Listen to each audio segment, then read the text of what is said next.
அம்மா தொடங்கலாம். கடவுள் வாழ்த்து. உலகம் யாவையும் தாமுளவாக்கலும் நிலை பெறுத்தலும் நீக்கலும் நீங்களா அழகிலா விளையாட்டுடையார் அவர் தலைவர் அன்னவர்க்கே சரண் நாங்களே.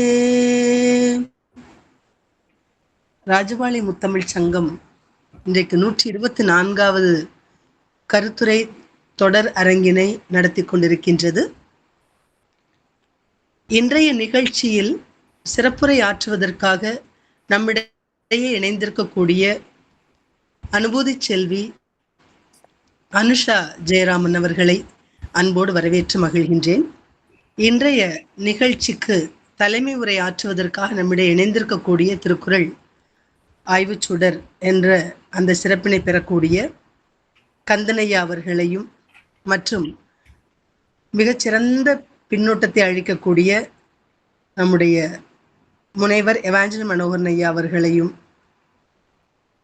அன்றாடம் நிகழ்ச்சியினை பதிவு செய்து கொண்டிருக்கக்கூடிய அசோகன் சாமுவேல் ஐயா அவர்களையும், திருக்குறள் மாமன்றத்தின் தலைவர் மதுரையை சேர்ந்த ராஜேந்திரன் ஐயா அவர்களையும், பல்வேறு அரங்குகளில் தன்னுடைய ஆய்வினை சிறப்பானதொரு முறையில் அன்றாடம் ஏதேனும் ஒரு நிகழ்ச்சியில் கலந்து கொண்டு தன்னுடைய புலமையை வெளிப்படுத்தி கொண்டிருக்கக்கூடியவராகிய வினை தீர்த்தான் ஐயா அவர்களையும் அன்போடு வரவேற்று மகிழ்கின்றேன். அனைவருக்கும் இனிய மாலை வணக்கம். இன்றைய நிகழ்ச்சிக்கு அம்மையார் அவர்கள் எடுத்துக்கொண்ட தலைப்பு உறுதிகொள். வாழ்க்கையில் எந்தெந்த நேரங்களிலெல்லாம் நம்முடைய மனம் அல்லது உடல் தொய்வு ஏற்படுகின்றதோ, ஏதேனும் ஒரு விதத்தில் நமக்கு வருத்தம் ஏற்பட்டால் அதனை தீர்த்து கொள்வதற்காக சான்றோர் பெருமக்கள் உரைத்த உரைகள் மற்றும் நமக்கு நாமே நம்முடைய தோளை தட்டி கொள்ளக்கூடிய வகையில் நமக்கு நாமே ஆறுதல் படுத்தி கொள்ளக்கூடிய விதத்தில் எப்படியாவது முன்னுக்கு வர வேண்டும், ஏதேனும் ஒரு வகையில் சாதிக்க வேண்டும் என்ற எண்ணத்தில் மனத்தில் ஒரு உறுதியை ஏற்படுத்தி கொள்வோம். அந்த உறுதியை ஏற்படுத்தி கொள்ளக்கூடிய விதத்தில்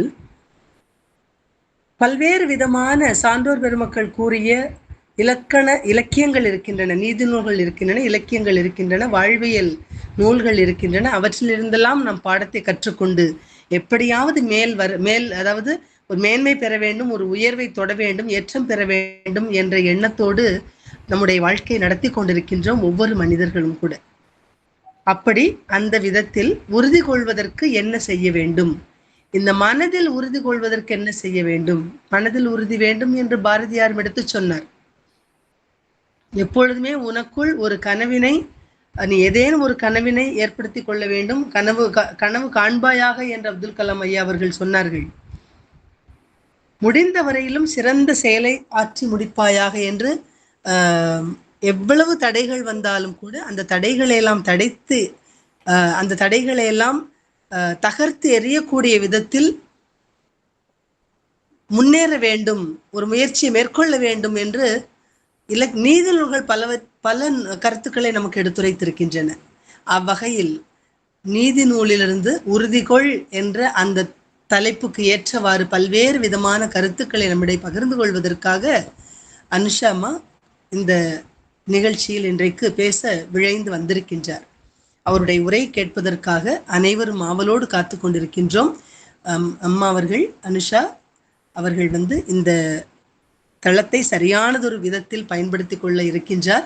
நமக்கும் பல்வேறு நல்ல கருத்துக்கள் எடுத்துரைக்க இருக்கின்றார். அனைவரும் செவி மடுத்து அந்த நாமும் உறுதி கொள்வதற்கான அந்த அந்த அந்த அந்த மேன்மையை பெற வேண்டும், அந்த உயர்வை பெற வேண்டும், அந்த உறுதி கொள்வதற்கான கருத்துக்களை கேட்பதற்கு அவளோடு காத்து கொண்டிருக்கின்றோம் என்று கூறி அவர்களை அன்போடு வரவேற்கின்றேன். வாருங்கள், உங்களுடைய உரையை தாருங்கள். நன்றி அம்மா. அவையில் அமர்ந்திருக்கக்கூடிய அத்துணை சான்றோர் பெருமக்களுக்கும் என்னுடைய பணிவான வணக்கத்தை தெரிவித்துக் கொள்கின்றேன்.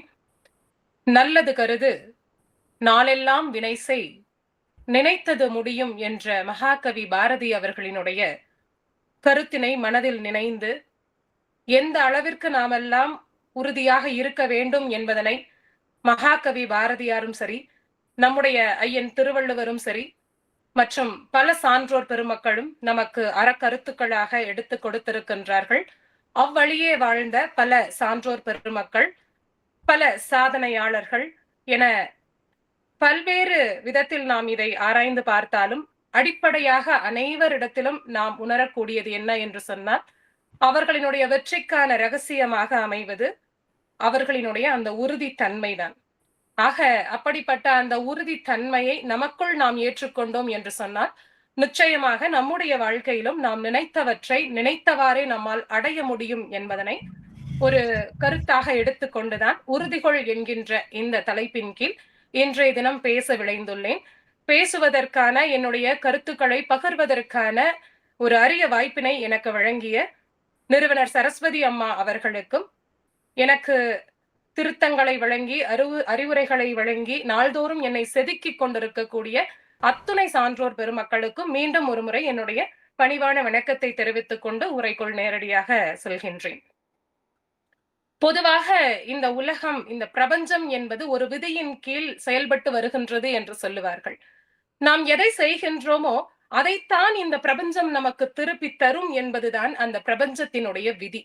அப்படி இருக்க, இந்த விதியின் அடிப்படையில் நம்முடைய முன்னோர்கள் நமக்கு சொன்ன ஒரு கருத்துத்தான் எண்ணம் போல் வாழ்க்கை என்கின்ற அந்த கருத்து. எண்ணம் போல் வாழ்க்கை என்று சொன்னால், எண்ணங்கள் தான் நம்முடைய வாழ்க்கையினுடைய, நம்முடைய பிறவியினுடைய அடிப்படையாக இருக்கின்றது. அப்போ அந்த எண்ணங்கள் எப்படி இருக்கின்றதோ அதனை பொறுத்து நம்முடைய செயல்பாடுகள் அமைகின்றது. அந்த செயல்பாடுகளின் அடிப்படையில் நம்முடைய வாழ்க்கையிலே நமக்கு வெற்றியும் தோல்வியும், வாழ்வும் தாழ்வும், பெருமையும் சிறுமையும் என அனைத்துமே நிகழ்கின்றது. அப்படிப்பட்ட அடிப்படை ஊன்றுகோலாக இருக்கக்கூடிய இந்த எண்ணத்தினுடைய வலிமை எவ்வளவு பெரியது என்பதனை பல்வேறு அறக்கருத்துகளும் அறநூல்களும் நமக்கு வலியுறுத்தி சொல்லுகின்றது. இந்த எண்ணத்தை வலிமையாக கொண்ட பல சான்றோர்கள் நமக்கு முன்னுதாரணமாக வாழ்ந்து காட்டியிருக்கின்றார்கள். பல சாதனையாளர்களினுடைய வாழ்க்கையை நாம் புரட்டி பார்த்தோம் என்று சொன்னால், அவர்களினுடைய வாழ்க்கையினுடைய அடிப்படை, வெற்றியினுடைய அடிப்படையாக இருப்பது எது என்று சொன்னால், அவர்களினுடைய அந்த எண்ண திட்பம்தான், அந்த எண்ணத்தினுடைய வலிமைதான். அப்படிப்பட்ட அந்த வலிமையான அந்த எண்ணத்தை நாம் எப்படி வடிவமைக்க வேண்டும் என்பதனை நமக்கு சொல்லக்கூடியதுதான் வினை திட்பம் என்கின்ற அதிகாரம். அந்த அதிகாரத்தை நமக்கு ஐயன் தெய்வப்புலவர் திருவள்ளுவர் அவர்கள் மிகச் சிறப்பாக நமக்கான வெற்றியின் ரகசியமாக நமக்கு திருக்குறளிலே அருளி இருக்கின்றார். எனக்கு மிக மிக பிடித்த திருக்குறள் அதில் என்ன என்று சொன்னால், எண்ணிய எண்ணியாங்கு எய்துவ எண்ணியா திண்ணியராக பெறின் என்கின்ற அந்த திருக்குறள் என்பது என்னுடைய மனதை கவர்ந்த, என்னுடைய மனதிற்குள் ஏதோ ஒன்றை செய்து கொண்டே இருக்கக்கூடிய ஒரு திருக்குறளாக, இது எனக்கு மட்டுமல்ல பல சாதனையாளர்களுக்கும் கூட அவர்களினுடைய வாழ்க்கையினுடைய, அவர்களினுடைய வெற்றிக்கான ஒரு ஊன்றுகோலாக எது இருக்கும் என்று சொன்னால் இந்த திருக்குறள் என்பது அமைந்திருக்கும். நம்முடைய அப்துல் கலாம் ஐயா அவர்கள் கூட குறிப்பாக 2 திருக்குறள்களை பேசுவார்கள். ஒன்று எண்ணிய எண்ணியாங்கு எய்துவ எண்ணியா திண்ணியராக பெறின் என்கின்ற இந்த திருக்குறளும், இன்னொன்று அறிவற்றங் காக்கும் கருவி செருவார்க்கும் உள்ளளிக்கலாகால் அரண் என்கின்ற அந்த திருக்குறளுமாக இந்த 2 திருக்குறள்களும் தான் அவர்களினுடைய வாழ்க்கையினுடைய வெற்றியினுடைய ரகசியம் என்று பல மேடைகளில் பதிவிடுவார்கள். அப்படியாக இந்த திருக்குறளை நாம் எடுத்துக் கொண்டோம் என்று சொன்னால், நம்முடைய ஐயன் தெய்வப்புலவர் திருவள்ளுவர் நமக்கு எதை உணர்த்துகின்றார் என்றால், நம்முடைய எண்ணத்தினுடைய வடிவம் எப்படி இருக்க வேண்டும் என்று சொன்னால், அது ஒரு வலிமையான வடிவமாக இருக்க வேண்டும், அது ஒரு திட்பமான வடிவமாக இருக்க வேண்டும். நம்முடைய எண்ணத்தினுடைய திண்மை எவ்வளவு பெரியதாக, எவ்வளவு அழுத்தமாக இருக்கின்றதோ அந்த அளவிற்கு நம்முடைய வெற்றியினுடைய ஒரு மாபெரும் வெற்றியாக, அந்த வெற்றியினுடைய பிரம்மாண்டம் என்பது அந்த அளவிற்கு இருக்குமாம். அதைத்தான் ஐயன் வள்ளுவர் நமக்கு இங்கே வெற்றியின் ரகசியமாக ஒரு சூட்சமமாக நமக்கு சொல்லிக் கொடுத்திருக்கின்றார். இன்றைக்கு பல பேரை நம்மால் பார்க்க முடிகின்றது. பல முன்னோடிகள் நமக்கு முன்னாள் சாதனையாளர்களாகவும் சான்றோர்களாகவும் இருக்கின்றார்கள் என்று சொன்னால், அந்த எண்ணத்தின் மீது அவர்கள் வைத்திருக்கக்கூடிய அந்த தொடர்ச்சி, அந்த திண்மை, ஒருபோதும் என்ன நடந்தாலும் சரி நான் எதையுமே விடமாட்டேன், நான் என்னுடைய எண்ணத்தில் நான் அப்படியே இருப்பேன் அப்படின்னு சொல்லி எந்த ஒரு நிலையிலையும் அவர்கள் எண்ணத்தில் இருந்து பிறண்டு போகாமல் அந்த எண்ணத்தில் ஒரு நிலையான தன்மையோடு நின்று செயல்பட்டவர்கள் நிச்சயமாக அவர்களுடைய வாழ்க்கையில் வெற்றி அடைந்திருக்கின்றார்கள். அதுல என்ன மாற்று கருத்தும் நமக்கு சொல்லவே முடியாது. கல்பனா சாவ்லா அவர்களை நம்ம எடுத்துக்கலாம். பொதுவா எங்க கிராமத்துலலாம் எப்படி பேசுவாங்க அப்படின்னா, "ஆகாசத்துக்கெல்லாம் ஆசைப்படாத, எட்டாத இதுக்கு கொட்டாய் விடாத" அப்படின்னு சொல்லுவாங்க. "நிலாவ பார்க்கணும்னு ஆசைப்படலாம். ஆனா நிலாவுக்கே போகலான்னு நம்ம ஆசைப்படலாமாமா? நமக்கெல்லாம் அந்த தகுதி இருக்காமா?" அப்படின்னு சொல்லி சொல்லுவாங்க. எனக்கும் கூட என்னுடைய பெற்றோர்கள் அதையெல்லாம் சொன்னது உண்டு. எதற்காக இதை சொல்லுகின்றார்கள் என்றால், பேராசைப்படக்கூடாது அப்படின்றதுக்காக நமக்கு வந்து சின்ன வயசுல இருந்தே இத வந்து நம்ம ஏதோ ஒரு பேராசைப்பட்டு, அதுல வந்து நம்ம தோல்வி அடைஞ்சு, நம்மளுடைய வாழ்க்கையின் மீது நமக்கு ஒரு வெறுப்பு வந்துறக்கூடாது அப்படிங்கிறதுக்காக, நம்முடைய பெற்றோர்கள், பெரியோர்கள், உறவினர்கள் நமக்கு இத வந்து சொல்லியிருப்பாங்க அறிவுரையாக. ஆனா, இந்த ஒரு எண்ணத்தை கூட நினைவாக்கி காட்டியவர்கள் தான் கல்பனா சாவ்லா அவர்கள். அவங்க ஹரியானா மாநிலத்தைச் சேர்ந்த ஒரு சின்ன கிராமத்துல பிறந்தவங்க தான். ஆனா, அவங்களுடைய எண்ணங்கள் எப்படி இருந்துச்சு அப்படின்னு சொன்னா, அவங்க எப்பவுமே வானத்த பார்த்து, வானத்துல என்ன இருக்கோ, அதையெல்லாம் தனக்குள்ள உள்வாங்கி, அதை ஒரு ஓவியமாக வெளிப்படுத்தக்கூடிய ஒரு தன்மைய சின்ன வயசுல இருந்தே வச்சிருக்கிறாங்க. அவங்களுடைய எண்ணம் என்பதெல்லாம் சின்ன வயசுல இருந்தே ஒண்ணே ஒண்ணுதான். விமானத்துல போகணும். விமானத்துல பறக்கணும். விமானத்த ஓட்டணும். இந்த மாதிரி அவர்களுக்கு ஆகாசத்தின் மீது அப்படிப்பட்ட ஒரு ஆசை. ஆனா, அந்த ஆகாசத்தினுடைய ஆசையை அடையக்கூடாது என்பதற்காக அவர்களுக்கு பலவிதமான ஒரு தடைகள் வந்திருக்கு. குறிப்பா அவங்க ஒரு பெண் அப்படின்ற முறையில பலவிதமான ஒரு இடைஞ்சல்கள அவங்க வந்து சந்திச்சிருக்காங்க. இருந்தாலும் கூட அவங்க 12வது வயசு 12வது வகுப்பு முடிஞ்சதுக்கு அப்புறமா தன்னுடைய தந்தை கிட்ட போய், "அப்பா, அப்பா நான் இந்த மாதிரி விமானம் சார்ந்த ஒரு பொறியியல் படிப்பு படிக்கணும்னு ஆசைப்படுறேன்" அப்படின்னு சொல்லி தன்னுடைய அப்பாட்ட போய் அவங்க கேட்கும்போது, அவங்க அப்பா சொல்லியிருக்காங்க, "அம்மா நம்ம வந்து நீ வந்து பொண்ணு. உனக்கு எது ஒத்து வருமோ அத அப்பா தேர்ந்தெடுத்து படிக்க வைக்கிறேன். அத நீ படிச்சுக்கோப்பா. படிச்சு முடிச்சோனே வேலைக்கு போற மாதிரி ஒரு நல்ல படிப்பா அப்பா உனக்கு தேர்ந்தெடுத்து தரேன்னு" சொல்லி அவங்க அப்பா சொல்ல, "இல்லப்பா நான் படிச்சா இதுதான் படிப்பேன். இல்லன்னா எனக்கு படிப்பே வேணாம்" அப்படின்னு சொல்லி கல்பனா சாவ்லா அவங்க சொல்லியிருக்காங்க. சரின்னு சொல்லிட்டு தன்னுடைய மகளை அழைத்துக் கொண்டு தந்தையார் அவர்கள் பஞ்சாப் யூனிவர்சிட்டிக்கு வந்து போயிருக்காங்க. அங்க போனதுக்கு அப்புறம் தான் விசாரிக்கும்போது, அவங்க அப்பாவுக்கு வந்து ஒரு பேரிடி அப்படிங்கிறது வந்திருக்கு. என்ன அப்படின்னா, இந்த துறையில விமானத்துறை அப்படிங்கிறத எடுத்துக்கிட்டோம்னாலே, இந்த பட்டப்படிப்பு, பொறியியல் பட்டப்படிப்பு இதுல எல்லாத்துலயுமே ஆண்களினுடைய அந்த அனுமதி தான் ரொம்ப அதிகமா இருக்குமே தவிர, இதுவரைக்கும் ஒரு பெண் கூட இந்த கல்லூரியில படிச்சது கிடையாது. இந்த வருஷமும் பெண்களினுடைய அந்த அட்மிஷன் என்று சொல்லப்படக்கூடிய ஒரு அனுமதி என்பது இதுவரைக்குமே வழங்கப்படல. அப்படி இருக்கும்போது, உங்க பொண்ணுக்கு நாங்க குடுக்குறத பத்தி பிரச்சனை இல்ல. ஆனா, அவங்க எப்படி சமாளிப்பாங்கன்னு ஒரு கேள்விக்குறிய அந்த இடத்துல வச்சிருக்கிறாங்க. அப்போ கல்பனா சாவ்லா அவர்களினுடைய தந்தைக்கும் அதே ஒரு பயம் வந்திருக்கு. பொதுவாக ஒரு பெண்ணினுடைய தகப்பனுக்கு என்னென்ன மனசுல ஓடுமோ, அது அத்தனையுமே வந்து அவர்களுக்கும் அந்த தந்தையாருக்கும் வந்திருக்கு. கல்பனா சாவ்லாட்ட எவ்வளவோ பேசி பார்க்குறாங்க. "இது நமக்கு வேண்டவே வேண்டாம்ப்பா" அப்படின்னு சொல்லி. ஆனா, அப்பவும் அந்த அம்மா சொல்றாங்க, "எனக்கு ஒரே ஒரு வாய்ப்பு குடுங்கப்பா.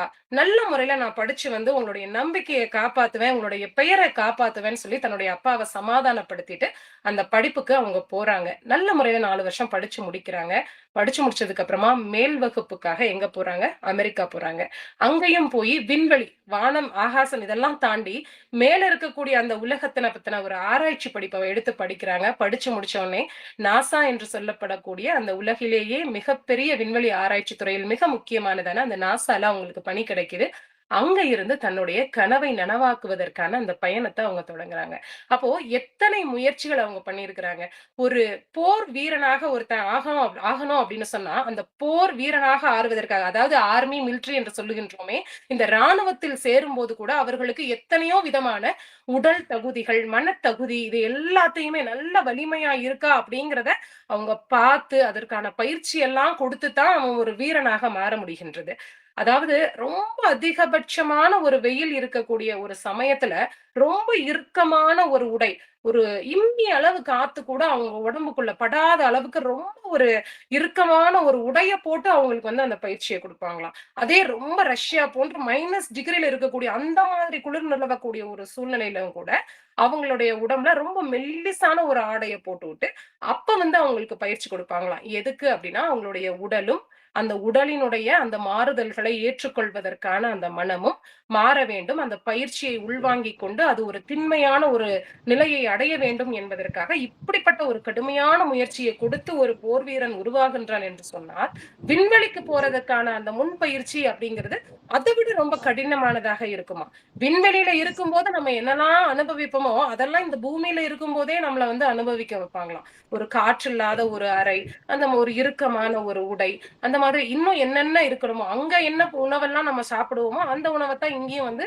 முன்கூட்டியே நமக்கு சாப்பாடு குடுத்து, ஒரு 6 மாசம், 1 வருட காலம் என்று ஒரு நெடுங்கால ஒரு பயிற்சியாக அத கொடுத்து, அதற்கு பின்னாடி நம்மளுடைய உடம்பு அத்தனைக்கும் ஒத்து வருது. நம்மளுடைய மனதுல அந்த திண்மை இருக்கின்றது அப்படின்ற ஒரு பட்சத்துல தான் நம்மள வந்து விண்வெளிக்கு வந்து அனுப்புவதற்கு அந்த நிறுவனம் வந்து தேர்வு செய்வாங்களாம்.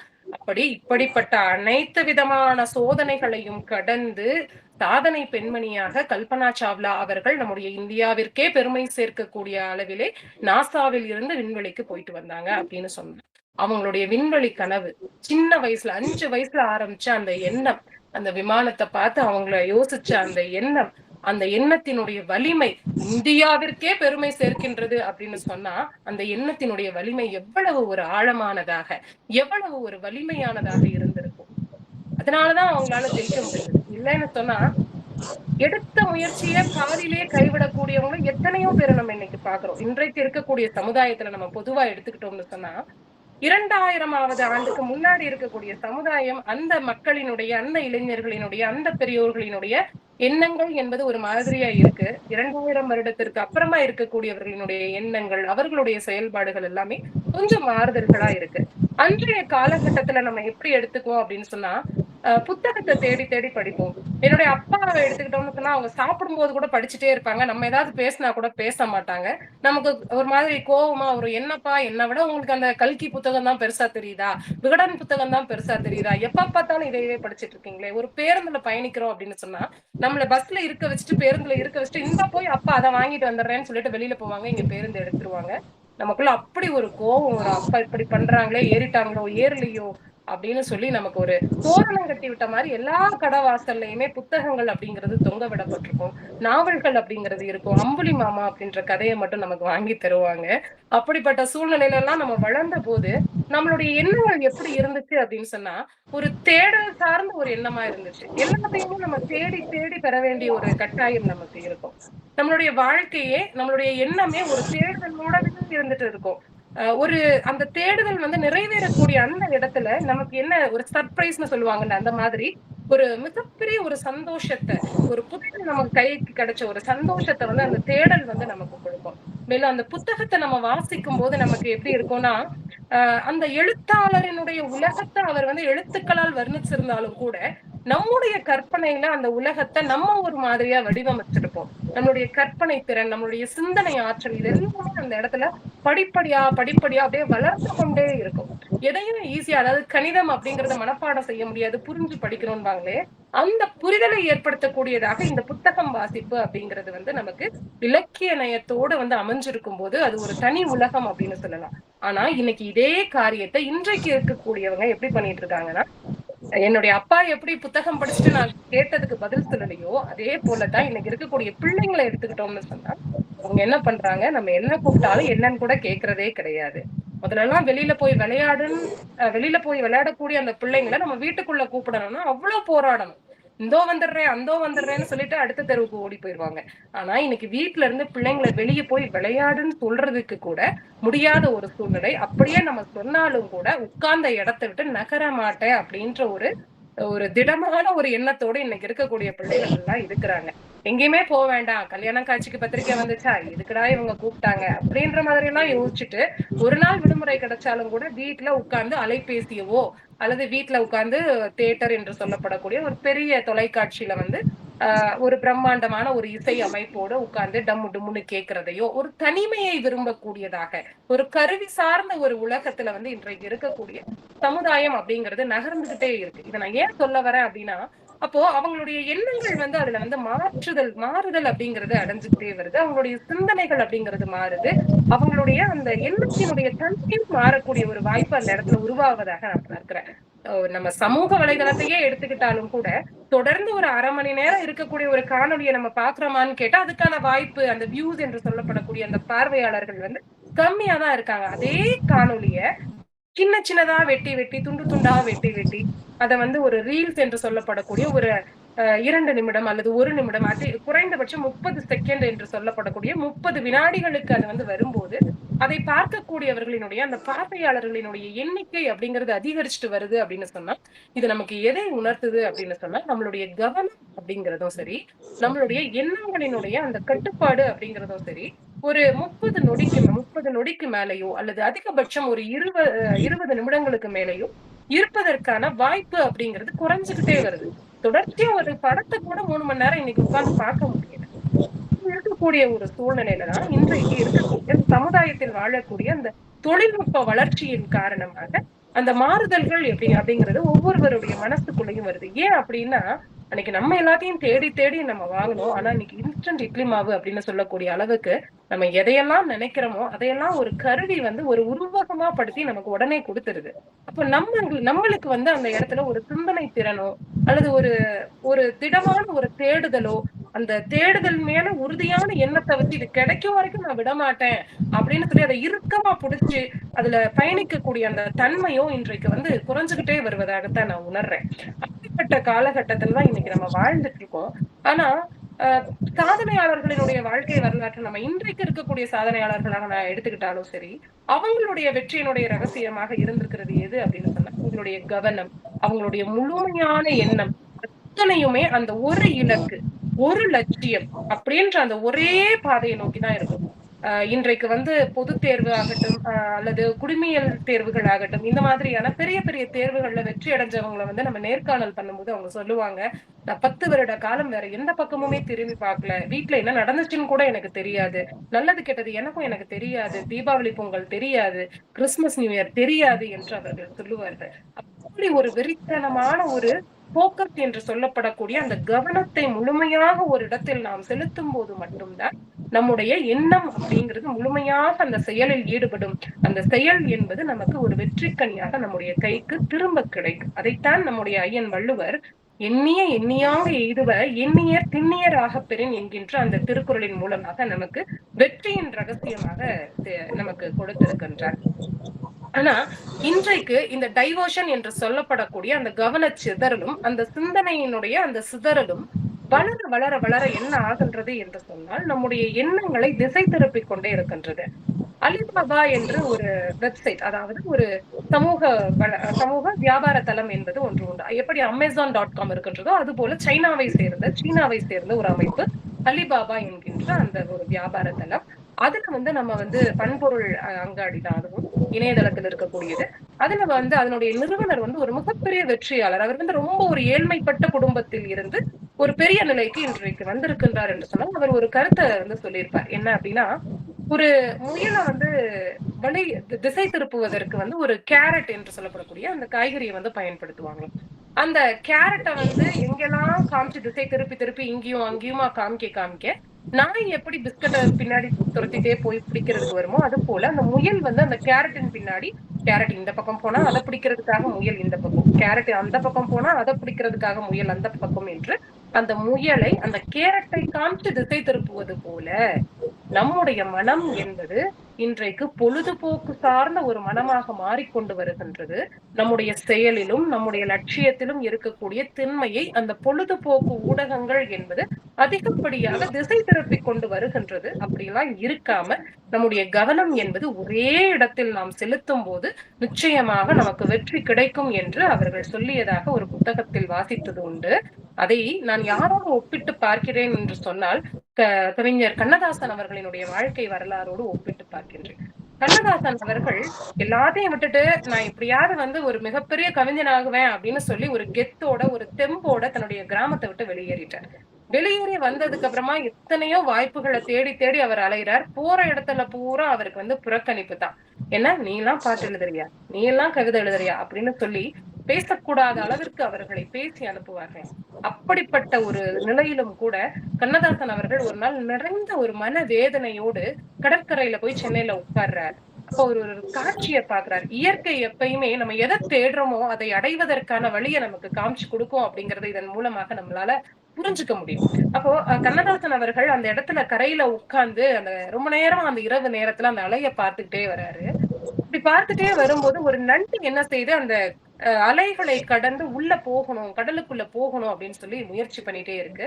அது ஒவ்வொரு தடவை உள்ள போகும்போதும் அந்த அலை என்ன பண்ணுது, அந்த நண்டை எடுத்துட்டு வந்து வெளியில கரையில போட்டுட்டு போயிருது.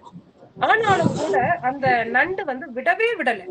ஒரு எத்தனை 100க்கும் மேற்பட்ட முறை அது முயற்சி செய்தும் கூட, அத வெளியில அலை கொண்டு வந்து போட்டாலும் கூட, அந்த நண்டு ஒரு கட்டத்துல என்ன பண்ணியிருக்கு, தன்னுடைய ஐம்புலன்களையும் அடக்குவாங்கன்னு சொல்லுவாங்க இல்லையா?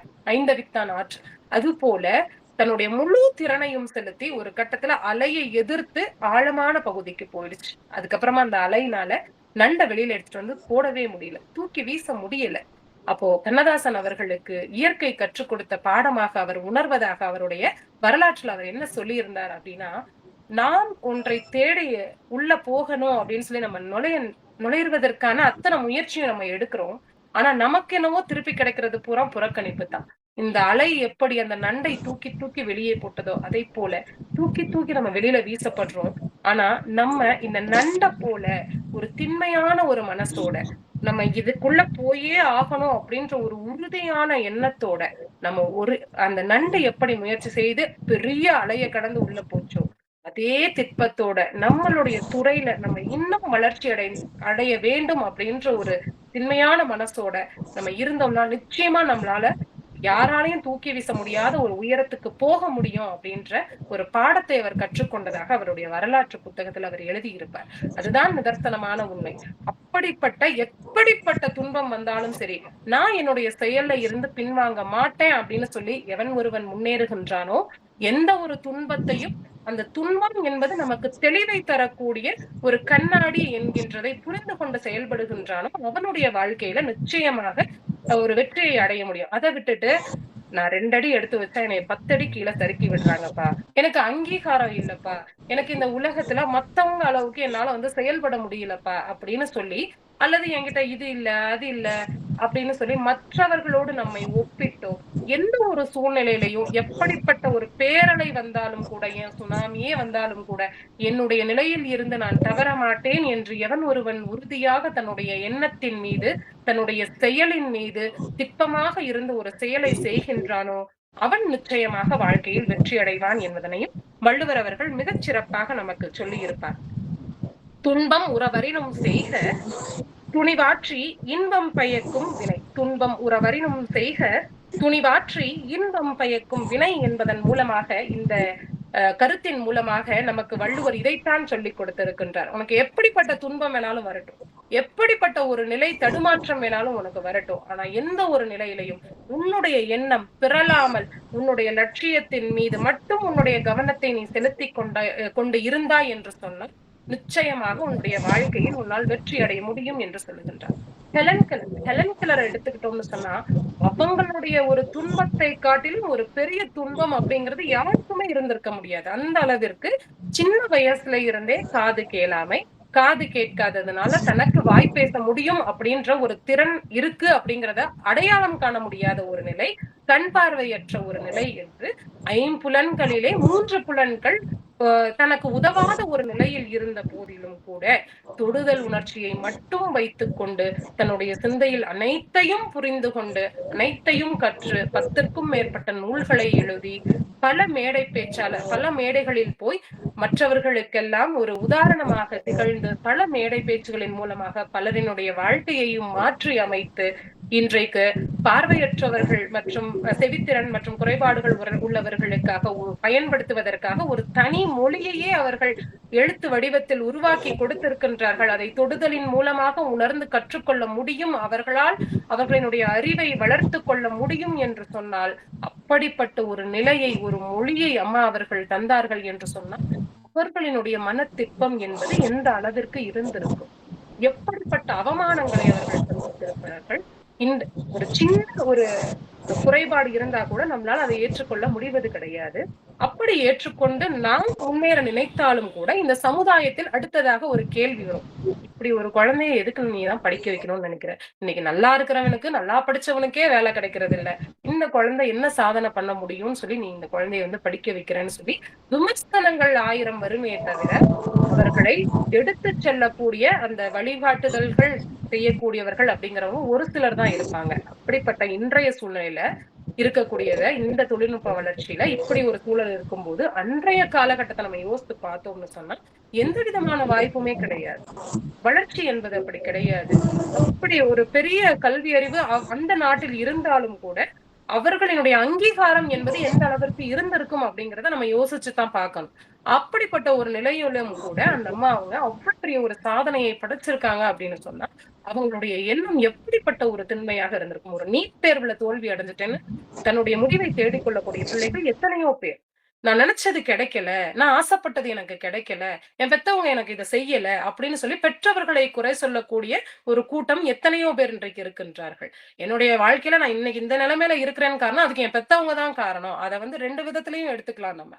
ஒரு சிலர் வந்து ஆக்கப்பூர்வமா என்னுடைய பெற்றோர்கள் என்னை இப்படி வளர்த்ததுனாலதான் நான் இப்படி வளர்ந்திருக்கேன் அப்படின்னு சொல்றவங்களுடைய எண்ணிக்கையை விட என்னுடைய பெற்றோர்கள் எனக்கு சொத்து சேர்த்து வைக்கல, எனக்கு அதை செய்யல, இதை செய்யல, என்னை அங்க படிக்க வச்சிருந்தா நான் அப்படி ஆயிருப்பேன், இங்க படிக்க வச்சிருந்தா இப்படி ஆயிருக்கேன் அப்படின்னு சொல்லி குறை சொல்லக்கூடிய அந்த சமுதாயத்தையும் நம்மளால இன்னைக்கு இளைய சமுதாயத்துல பார்க்க முடியுதுன்னு சொன்னா இவங்களெல்லாம் நம்ம எங்க வச்சு பார்க்கணும்?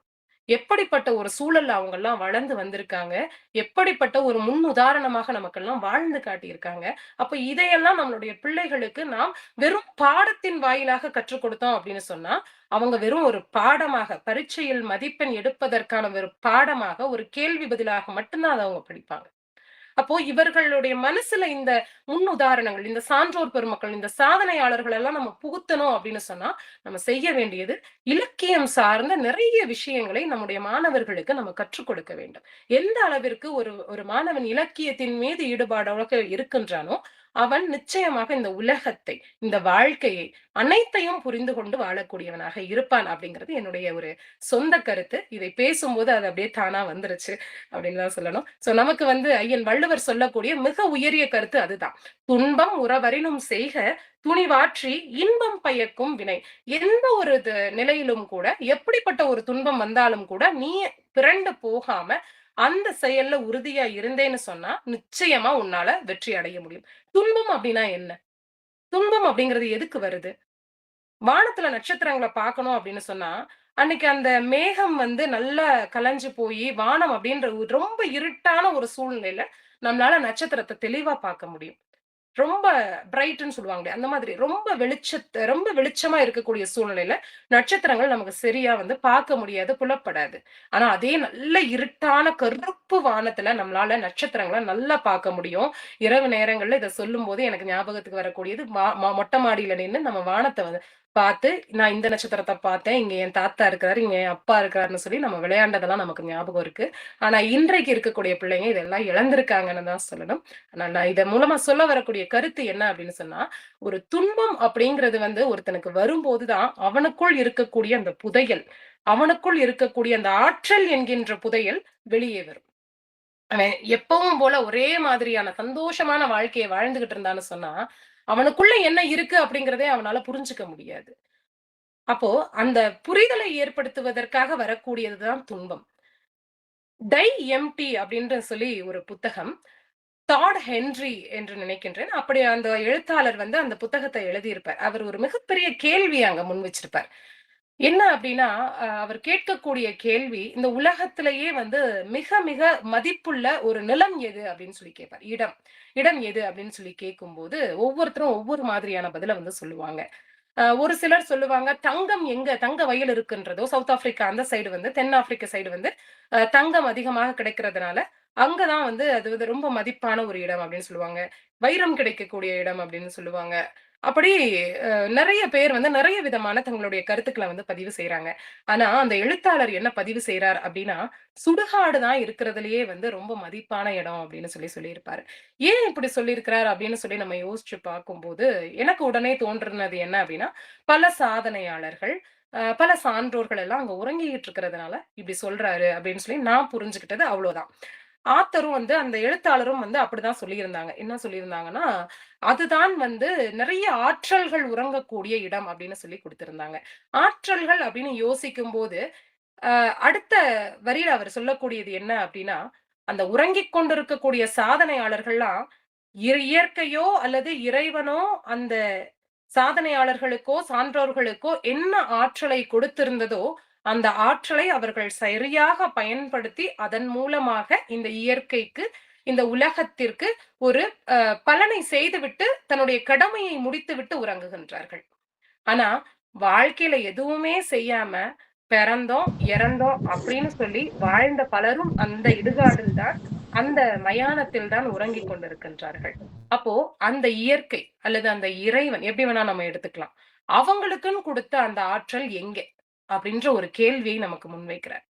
ஒவ்வொரு மனிதனுக்கும், இந்த உலகத்தில் இருக்கக்கூடிய ஒவ்வொரு மனிதனுக்கும், ஒவ்வொரு உயிருக்கும் ஒவ்வொரு விதமான திறமையை, ஒவ்வொரு விதமான ஆற்றலை இந்த இயற்கையோ அல்லது இறைவனோ கொடுத்துத்தான் நமக்கு இந்த பிறவியை, இந்த உயிரை கொடுத்திருக்கின்றது.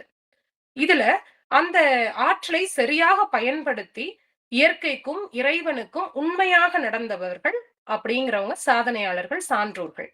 அவங்க உறங்குறாங்க. அவங்க வேலைய முடிச்சுட்டு உறங்குறாங்க.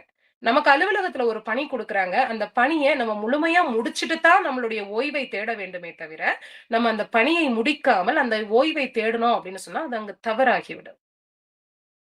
அதே போல தான் இந்த எழுத்தாளர் வந்து நம்ம இதை சொல்லுகின்றார். இதை சுட்டிக்காட்டுகின்றார். அப்போ ஒவ்வொரு உயிருக்குள் இருக்கக்கூடிய ஆற்றல், எனக்குள் இருக்கக்கூடிய ஆற்றல், உங்களுக்குள் இருக்கக்கூடிய ஆற்றல் என்று ஒவ்வொருவருக்கும் இருக்கக்கூடிய அந்த ஆற்றலை நாம் வெளிப்படுத்தாமல் நம்முடைய வாழ்க்கையில் இருந்து நாம் ஓய்வு பெறுவது என்பது ஒரு திருட்டுக்கு சமம் என்று சொல்ல வருகின்றார் அந்த எழுத்தாளர். ஏன் அப்படி திருடுன்னு சொல்லணும்? ஏன்னா இறைவனோ, இயற்கையோ நமக்கு ஒரு ஆற்றல, ஒரு பொக்கிஷமா கொடுத்திருக்கு. நம்ம அது மூலமா இந்த உலகத்துக்கு, இந்த பிரபஞ்சத்துக்கு என்ன செஞ்சோம்? எதுவுமே செய்யல. அந்த பொருளை நாம் பயன்படுத்தவும் இல்ல. கொடுத்த பொருள வாங்கி அப்படியே வச்சிருந்து, அப்படியே மண்ணோடு மண்ணா அத நம்ம புதைக்கிறோம் அப்படின்னு சொன்னா, நம்ம திருப்பி குடுக்கலையே இந்த உலகத்துக்கு. திருப்பி குடுக்கலையே இந்த பிரபஞ்சத்துக்கு. அது நமக்கு கொடுத்த பொருள நம்ம திருப்பி குடுக்கல. நம்ம அத நம்மளோட சேர்த்து மண்ணோடு மண்ணாக நம்ம அத அழிக்கிறோம் அப்படின்னு சொன்னா, அந்த ஆற்றல் என்பது அங்கே திருடப்படுகின்றது என்று சொல்ல வருகின்றார் அந்த எழுத்தாளர். இது எனக்குள்ள ஒரு பெரிய கேள்விய உண்டு பண்ணுச்சு. அந்த கேள்விய தான் நான் வந்து உங்களிடத்திலயும் முன்வைக்கிறேன். அப்போ இப்படிப்பட்ட ஒரு ஆற்றலை இருக்கக்கூடிய இன்றைக்கு ஒவ்வொருவரும் 100 பேர் ஒரு செயல வந்து நம்ம செய்யலாம் அப்படின்னு சொல்லி முன்னெடுக்கும்போது, அந்த 100ல 10 பேர் தான் அந்த செயல்ல கடைசி வரைக்கும் ஈடுபடுறாங்க அதிகபட்சம். மிச்சம் இருக்கக்கூடிய 90 பேரும் என்ன செய்றாங்க, 2 அடி எடுத்து வச்ச உடனே, ஆமா வேற வேல இல்ல அப்படின்னு சொல்லிட்டு அதுலருந்து பின்வாங்குறாங்க. விமர்சனங்கள் வெளியில இருந்து வரும். விமர்சனங்கள் வந்த உடனே, இதெல்லாம் நமக்கு ஒத்து வராதுப்பா. நம்ம தகுதிக்கு இதெல்லாம் ரொம்ப ஓவரோ! அப்படின்ற மாதிரி எக்கச்சக்கமான ஒரு குளறுபடி, எக்கச்சக்கமான ஒரு மனக்குழப்பம், ஒரு தெளிவின்மை. இவ்வளவுத்துக்கும் காரணம் என்ன? அவங்களுடைய எண்ணத்தினுடைய திண்மை, இன்மை. அவங்களுடைய எண்ணத்துல அவங்க திண்மையா இல்ல. திண்மையா இருக்கக்கூடியவங்க எப்படிப்பட்ட ஒரு நிலையிலும் அவங்க எண்ணத்துல இருந்து அவங்க பிறழவே மாட்டாங்க. ஆனா திண்மை இல்லாதவர்கள் சறுக்கி விழுந்த மாதிரி ஒவ்வொரு நொடியும் ஒவ்வொன்றையும் அவர்கள் வந்து சறுக்கி சறுக்கி விழுந்துட்டே தான் இருப்பாங்க. ஆடத் தெரியாதவன் தெருக்கோணல் என்றானான்னு சொல்லுவாங்க ஒரு பழமொழி. அப்போ அவனுக்கு ஆடத் தெரியாது. ஆனா தெரு கோணலா இருக்குன்னு சாக்கு போக்கு சொல்லுவாங்க. அதுவே நான் எப்படியாவது ஆடியே காமிக்கணும் அப்படின்னு நினைக்கக்கூடியவங்க என்ன செய்வாங்கன்னா, அந்த தெருவுல எத்தன வளைவுகள் இருந்தாலும் சரி, எவ்வளவு கோணலாக இருந்தாலும் சரி, அதையும் தன்வசப்படுத்தி அதை அவர்கள் சரியாக செய்து முடிப்பார்கள். ஏன்னா அவங்களுக்குள்ள அந்த எண்ணம் அவ்வளவு வலிமையாக இருக்குது. அவ்வளவு திண்மையாக இருக்குது. மற்றவர்களுக்கு அந்த திண்மை, இன்மைதான் அவர்கள் அந்த எடுத்த செயலில் கடைசி வரைக்கும் குறைந்தபட்சம் முழுமையாக பயணிக்க கூட முடியாத அளவுக்கு பாதியிலேயே விட்டுட்டு வர்றாங்க. 30 செகண்ட் ரீல்ஸ பார்த்தோம்னா நம்மளுடைய சிந்தனை அப்படிதான் இருக்கும். அப்படிப்பட்ட ஒரு நிலை, எண்ணத்தினுடைய திண்மை இல்லாத ஒரு நிலையில இன்றைய வாழ்க்கையினுடைய முறை என்பது மாறிக்கொண்டே வருகிறது. குறிப்பாக இன்றைக்கு இருக்கக்கூடிய குழந்தைகள் மற்றும் இளைய சமுதாயத்தினுடைய நிலை என்பது எல்லாரையும் சொல்ல முடியலனாலும் கூட பெரும்பாலும் இப்படித்தான் அவர்களினுடைய வாழ்க்கை முறை அப்படிங்கிறது போயிட்டே இருக்கு. ஆனா அப்படியெல்லாம் இருக்கவே கூடாது. எப்படிப்பட்ட துன்பம் உனக்கு வந்தாலும் சரி, என்ன வானமே இடிஞ்சு பூமிக்கு வந்தாலும் சரி, உன்னுடைய நிலையிலிருந்து நீ தவறக்கூடாது அப்படிங்கிறதத்தான் வெற்றியின் ரகசியமாக 2வது ரகசியமாக நமக்கு ஐயன் வள்ளுவர் எடுத்துச் சொல்லி இருக்கின்றார். ராதா அப்படின்னு சொல்லி ஒரு பெண்மணி, இது படிச்சதுதான். ஒரு வார இதழ்ல வந்து படிச்ச ஒரு இதுதான். ராதா அப்படின்னு சொல்லக்கூடிய ஒரு பெண்மணி. அவங்க மும்பைய சேர்ந்தவங்க. அவங்க 16 வயசு இருக்கும்போதெல்லாம் அவங்க அம்மா, அப்பா இறந்துட்டாங்க. ஒரு தம்பி, 2 தங்கை. இவங்க 3 பேரையும் பார்த்துக் கொள்ள வேண்டிய அந்த பொறுப்பு அப்படிங்கிறது ராதான்ற அந்த பெண்மணிக்கு வருது. அப்படி இருக்கக்கூடிய இந்த பெண்மணி என்ன செய்றாங்க அப்படின்னா, 16 வயசுலயே அங்க இங்கன்னு கிடைச்ச வேலைக்கெல்லாம் போயி தன்னுடைய தம்பியையும், தன்னுடைய தங்கையையும் வளர்த்து ஆளாக்குறாங்க. படிக்க வைக்கிறாங்க. தன்னுடைய வாழ்க்கைய முற்றிலுமாக துறந்துவிட்டு, தன்னுடைய இளமையை முற்றிலுமாக மறந்துவிட்டு, அவங்களுக்காகவே வாழ ஆரம்பிக்கிறாங்க. அவங்களுக்கும் ஒரு 40 வயசு ஆகுது. தம்பிக்கு கல்யாணம் பண்ணி வச்சாச்சு. தங்கச்சிங்களுக்கு கல்யாணம் பண்ணி வச்சாச்சு. எல்லாத்தையும் வாழ்க்கையில அவங்களுடைய நிலைக்கு அவங்கவங்கள வந்து இது பண்ணி குடுத்தாச்சு. அப்படி இருக்கக்கூடிய ஒரு சூழ்நிலையில இவங்களுக்கு ஓயாம உழைச்ச காரணத்தினால உடல்நிலை அப்படிங்கிறது சரியில்லாம போகுது. உடல்நிலை சரியில்லாம போயி, அதிகப்படியான ஒரு முதுகு வலி வந்ததுனால, அவங்க வேலை செய்த இடத்துல தொடர்ச்சியா வேலை செய்ய முடியல. ஓய்வெடுக்கலாம் அப்படின்ற ஒரு எண்ணம் வருது. அப்பவும் அவங்க யோசிக்கிறாங்க, நம்மள யார் பார்ப்பாங்கன்னு. இருந்தாலும் அவங்களுடைய மனசுல ஒரு ஓரமான எண்ணம் வருது. நம்மளுடைய தம்பி, நம்மளுடைய தங்கச்சி, நம்ம அவங்களுக்காகவே வாழ்ந்திருக்கோம். கண்டிப்பா அவங்க நம்மள பார்ப்பாங்க அப்படின்ற ஒரு நம்பிக்கையோட தன்னுடைய தம்பி இடத்திலயும், தன்னுடைய தங்கச்சி இடத்திலயும் அவங்க வாழ ஆரம்பிக்கிறாங்க. அதிகபட்சம் ஒரு 2 மாசம் கூட இருக்காது. அவங்களுக்கான புறக்கணிப்ப அவங்க எதிர்பார்க்க முடியாத அளவுக்கான புறக்கணிப்பு அங்க. யாருமே கண்டுக்கல. ஏதோ நாய்க்கு அந்த பிஸ்கெட்ன்னு சொல்லக்கூடிய அந்த உணவு போடக்கூடிய மாதிரி அந்த அக்காவ வந்து நடத்தியிருக்காங்க. அவங்களுடைய அக்காவ. தம்பியும், தங்கையும். இத கொஞ்சம் கூட எதிர்பார்க்காத அந்த ராதா அப்படிங்கிற பெண்மணி மிகுந்த மனவேதனை அடைஞ்சிருக்காங்க. மிகுந்த மனவேதனை. யாரால இத ஏத்துக்க முடியும்? எப்படிப்பட்ட ஒரு நம்பிக்கை துரோகம்னு கூட சொல்லலாம். அப்படி இருக்கக்கூடிய அந்த துரோகத்த வந்து தாங்கவே முடியாம அவங்க என்ன செய்றாங்க, பேருந்து நிலையத்துக்கு போறாங்க. வீட்ல இருந்து வெளியேறி பேருந்து நிலையத்துக்கு போய், அங்க இருக்கக்கூடிய திண்ணையில உட்கார்ந்து தேம்பி தேம்பி அழுகுறாங்க. இப்படி நம்மளுடைய நிலைமை மாறி போச்சே! இப்படி ஒரு துரோகத்த நம்ம சந்திச்சுட்டோமே! அப்படின்னு சொல்லி அழுதுட்டு இருந்த சூழ்நிலையில ஒரு முடிவ எடுக்குறாங்க. என்னன்னா, இனிமே நம்ம அவங்கள பார்த்தாலும் சரி, இல்ல அவங்க நம்மள பார்த்தாலும் சரி, இந்த அழுகை கோலத்தோட, இந்த அழுமூஞ்சியோட நம்ம அவங்க முன்னாடி இருக்கக்கூடாது. நம்மளுடைய மரியாதைய, நம்மளுடைய லட்சியம்னு ஒன்ற உருவாக்கி, நம்ம அதன் மூலமாக நம்மளுடைய மரியாதைய நம்ம நிச்சயமா பெறணும் அப்படின்ற ஒரு எண்ணத்தோட அவங்க அந்த இடத்துல இருந்து வாழ்க்கைய தொடங்குறாங்க. மீண்டும் உழைக்க துவங்குறாங்க.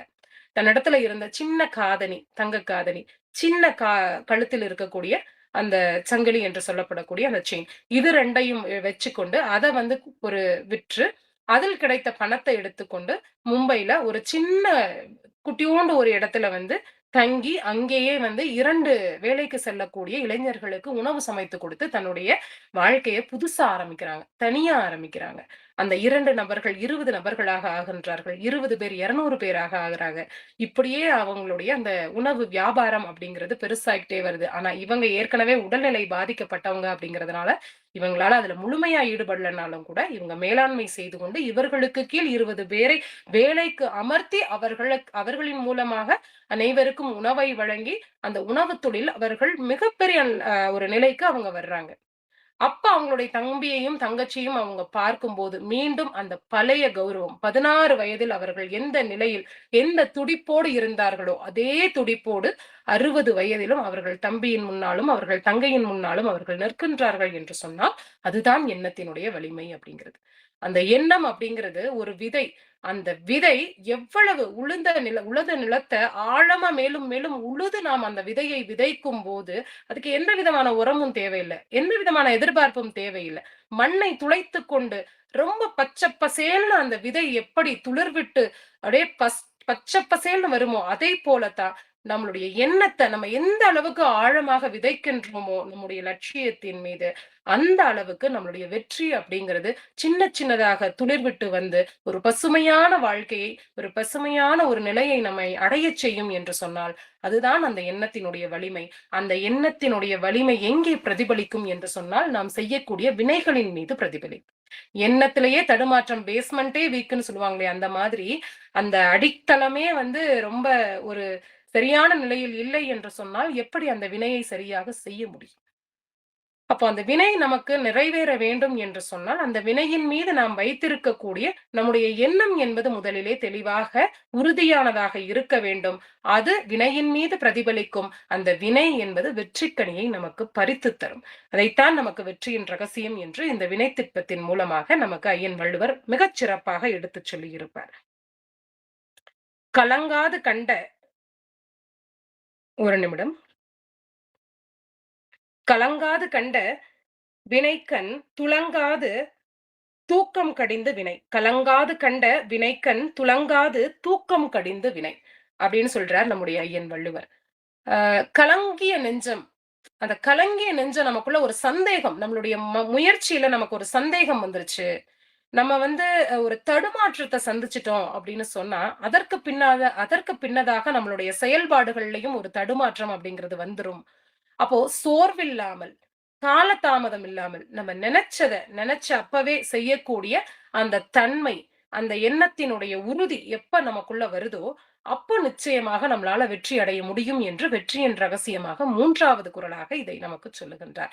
3வது குறள் என்று சொன்னால் ஐயன் 3வது குறளாக சொல்லவில்லை. என்னுடைய வெற்றியின் ரகசியமாக இதை 3வது குறளாக நான் எடுத்திருக்கின்றேன்.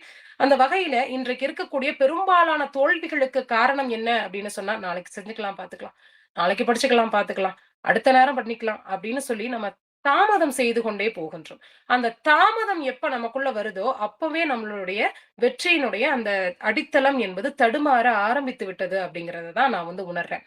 ஏன் அப்படின்னா, ரொம்ப நாள் கழிச்சு ஒரு அரசன் வந்து தன்னுடைய நண்பர பார்க்குறான். அந்த நண்பர் வந்து ரொம்ப ஒரு ஏழ்மையான ஒரு நிலையில இருக்கிறான். "ஏன்பா இப்படி இருக்கிற?" அப்படின்னு சொல்லி அந்த அரசன் தன்னுடைய நண்பன்ட்ட கேட்கும்போது, நண்பன் சொல்றான், "எனக்கு எந்த வேலையுமே கிடைக்கிறதில்ல. அப்படி ஒரு வேளை எனக்கு வேலை கிடைச்சாலும் கூட, அந்த வேலையில என்னால நிரந்தரமா இருக்க முடியல. ஏன்னு எனக்கு தெரியல."